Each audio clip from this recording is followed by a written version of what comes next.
everybody, so we're back talking some more Secret Invasion on the channel. Episode 5, we've reached the penultimate episode of the series, and since it is the penultimate episode, you have to imagine that this episode is going to have some exciting stuff in it because we are leading into that finale. Even though the show, I would say, relatively has been pretty low-key about pretty much everything. Last week in general, I was fairly mixed when it comes to the big reveals or lack thereof. I mean, it was pretty obvious to pretty much anybody with common sense that Rhodey was a Skrull this entire time. He is the only other character that it would have made sense to have this big kind of reveal for him to be a Skrull. So that is interesting going forward how that's going to impact the story. But the other thing that I was kind of in denial about for the entire week was the surprise death of Talos by the hands of Gravik. So this week I was intrigued on how that was going to impact Nick Fury as we are leading into that final episode. And with this being the penultimate episode of the series, I left feeling like I wanted still a little bit more out of the episode. There really weren't that many exhilarating moments or even a little bit of escalation, really.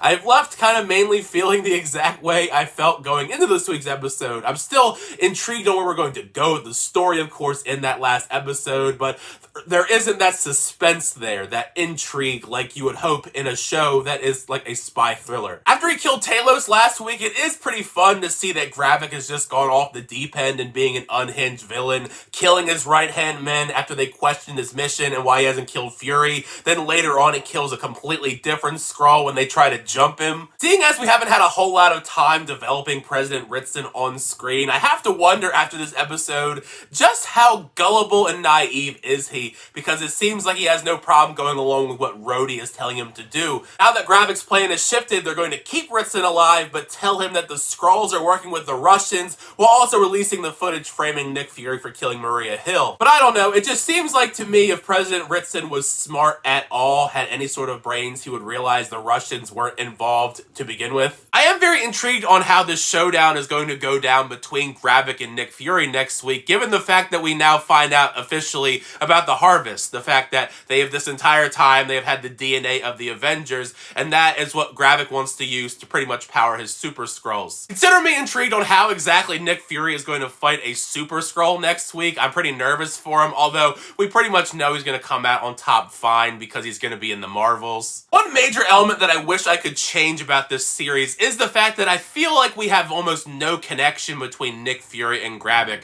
Of course, there are some little semblances of connection between them that we've seen in the flashbacks, but really the show has not done a great job building that connection between the two where we would care that they're going to have this big final showdown in the final episode, which is weird considering the fact that they're the big bad and Nick Fury's the main character and they've only interacted in person, I believe, what, twice? At this point in time, I think that Nick Fury has had more interactions with Skrull Rhodey than Gravik has. Although, it was pretty great to see how pissed off Nick Fury was the moment that he saw Skrull Rhodey walk into that hospital. As crazy as it sounds, I do kind of wish that Nick Fury just shot Skrull Rhodey in the middle of the hospital and just took him out, because I was very iffy on the whole conversation between the two of them about how the only way to prove that Rhodey's a Skrull is you're going to have to kill him, but Nick Fury won't do it.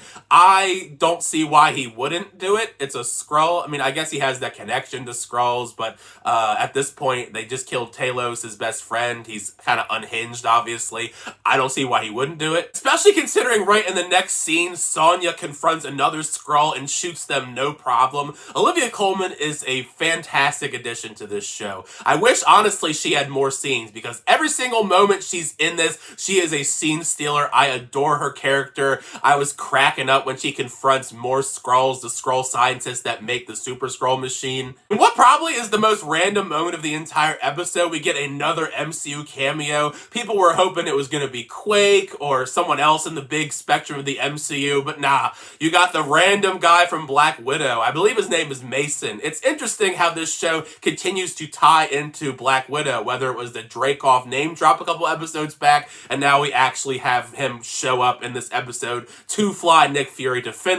All week long, I pretty much was in denial on the fact that Talos was dead. We had seen so many other death fake-outs over the course of these 5 episodes. I was hoping somehow there was going to be one more. Sadly, there was not. I had to accept his death. It was very emotional when Gaia got together with Nick Fury's wife and they had this burial ceremony thing. Regardless of the fact it was spoiled in the promotional campaign, it was pretty cool to see the two of them also team up and take on all of the people when they got ambushed. I am very nervous when it comes to this finale because the last two episodes haven't gotten me that pumped for the finale. I'm hoping that it is a pretty exciting finale at least, although I would say it probably is very easily predictable. I have a feeling that Nick Fury probably is going to get saved by Gaia at this point because she has a real reason to help out Nick Fury. She has powers, so it would make sense for her to assist Nick Fury in this battle, although she has not used them. The only time she's ever used these powers from this is to heal herself. She hasn't used them at all yet. I have a feeling that's probably going to change next episode, so that's like my big prediction that she's going to help Nick Fury next week. Now that you've heard my thoughts on episode 5 of Secret Invasion, make sure you share your thoughts down below. How are you feeling about this penultimate episode of the series? Did you like the episode? Did you not like the episode? Do you have any predictions on where you think we're going to go with the show in that finale next week? Either way, share all your thoughts down below in the comment section. It's part of the fun is to have that conversation with you guys in the comment section down below. Thank you guys, as always, for checking out the videos. I always do appreciate it. Make sure you like on the video and also subscribe to the channel so you update reviews, reactions, unboxings, and more. For next time, I'll see you guys later.